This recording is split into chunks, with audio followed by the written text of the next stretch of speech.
Assalamualaikum warahmatullahi wabarakatuh. Halo semuanya, kami dari kelompok 2 Binfo ingin mempresentasikan materi tentang gempa bumi. Yuk disimak materinya. Gempa bumi adalah getaran atau getar-getar yang terjadi di permukaan bumi akibat pelepasan energi dari dalam secara tiba-tiba yang menciptakan gelombang seismik. Gempa bumi biasa disebabkan oleh pergerakan kerak bumi atau disebut juga lempeng bumi.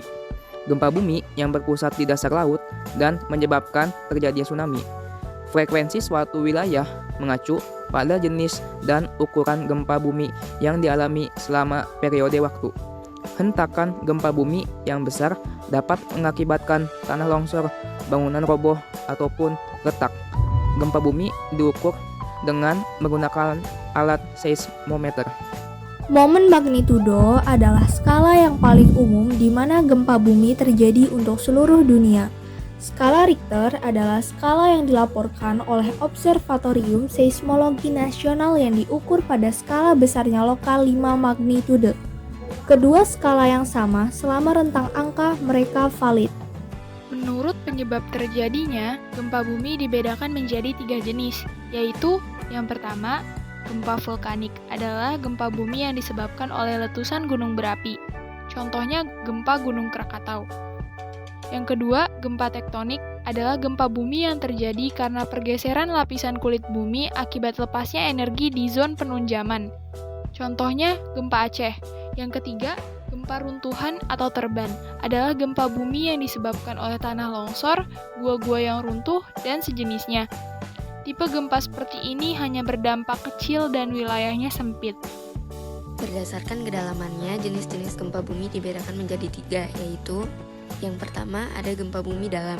Gempa bumi dalam adalah gempa bumi yang hiposentrumnya atau pusat gempa berada lebih dari 300 km di bawah permukaan bumi atau di dalam kerak bumi. Kedua, gempa bumi menengah.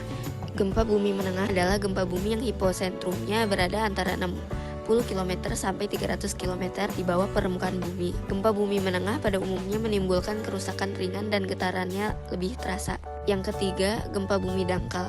Gempa bumi dangkal adalah gempa bumi yang hiposentrumnya berada kurang dari 60 km dari permukaan bumi. Gempa bumi ini biasanya menimbulkan kerusakan yang besar. Akibat gempa bumi. 1. Dampak fisik. Bangunan banyak yang hancur atau roboh, tanah longsor, jatuhnya korban jiwa, permukaan tanah menjadi merekat, retak, dan jalan menjadi putus. Gempa dasar laut dapat menyebabkan tsunami. 2. Dampak sosial. Menimbulkan kemiskinan dan kelaparan, menimbulkan penyakit, bila pada skala yang besar dapat menimbulkan tsunami yang besar. Bisa melupakan politik, sistem ekonomi. Cara menghadapi gempa. 1. Berlindung di bawah meja. 2.